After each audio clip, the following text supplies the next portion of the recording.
ഇടുക്കിയിൽ പ്രിയങ്ക ഗാന്ധി കേരള രാഷ്ട്രീയത്തെ പിടിച്ചുകുലുക്കാൻ കോൺഗ്രസിന്റെ വജ്രായുധം വരുമോ? കനകുലുവിന്റെ മാസ്റ്റർ പ്ലാൻ ഫലം കാണുമോ?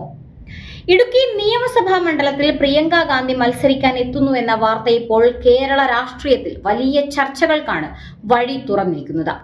ഔദ്യോഗിക സ്ഥിരീകരണങ്ങളൊന്നുമില്ലെങ്കിലും കോൺഗ്രസ് ക്യാമ്പുകളിൽ ഈ അഭ്യൂഹം ശക്തമായി പടർന്നുകൊണ്ടിരിക്കുകയാണ്.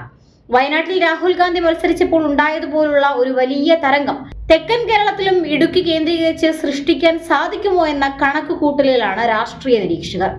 ഇടുക്കിയിൽ ഒരു തീപാർന്ന പോരാട്ടത്തിന് പ്രിയങ്കയെ തന്നെ കളത്തിലിറക്കി അധികാരം പിടിച്ചെടുക്കാനുള്ള ഒരു മാസ്റ്റർ പ്ലാൻ കോൺഗ്രസ് അണിയറയിൽ നടക്കുന്നുണ്ടോ എന്നതാണ് ഇപ്പോൾ ഉയരുന്ന പ്രധാന ചോദ്യം. ഇടുക്കി ജില്ലയിലെ 5 സീറ്റുകൾക്ക് പുറമെ അതിർത്തി പങ്കിടുന്ന കോട്ടയം, പത്തനംതിട്ട ജില്ലകളിലും എറണാകുളത്തെ സിറ്റിംഗ് അല്ലാത്ത മണ്ഡലങ്ങളിലും വലിയ സ്വാധീനം ചെലുത്താൻ പ്രിയങ്ക ഗാന്ധിയുടെ സാന്നിധ്യം കൊണ്ട് സാധിക്കുമെന്നാണ് ഒരു വിഭാഗം വിശ്വസിക്കുന്നത്.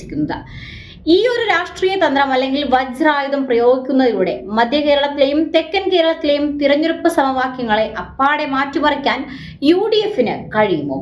ഹൈക്കമാൻഡ് ഇത്തരമൊരു ധീരമായ നീക്കത്തിന് തയ്യാറെടുക്കുമോ എന്നതാണ് രാഷ്ട്രീയ കേരളം ഉറ്റുനോക്കുന്നത്.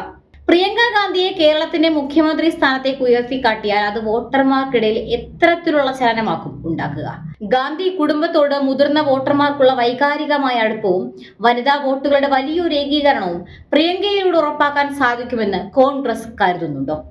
യുവാക്കളുടെ വലിയ പിന്തുണയും പ്രിയങ്കയുടെ വ്യക്തിപ്രഭാവവും ഒത്തുചേരുമ്പോൾ LDFന്റെ കരുത്തുറ്റ കോട്ടകളിൽ വിള്ളൽ വീഴ്ത്താൻ കോൺഗ്രസിന് സാധിക്കുമോ എന്ന ചോദ്യവും പ്രസക്തമാണ്. എന്നാൽ പ്രിയങ്കയുടെ സ്ഥാനാർത്ഥിത്വം വയനാടിനെ വീണ്ടും ഒരു ഉപതെരഞ്ഞെടുപ്പിലേക്ക് തള്ളിവിട്ടാൽ വയനാട്ടിലെയും കേരളത്തിലെ വോട്ടർമാർ അതിനെതിരെ എങ്ങനെ പ്രതികരിക്കുമെന്ന ആശങ്കയും കോൺഗ്രസ് നേതൃത്വത്തിലുണ്ട്. ഇതോടെ ഇന്ത്യൻ നാഷണൽ കോൺഗ്രസ് മറ്റൊരു കേരള കോൺഗ്രസ് ആയി മാറുമെന്ന ആശങ്കയും ചില നേതാക്കൾ പങ്കുവയ്ക്കുന്നു.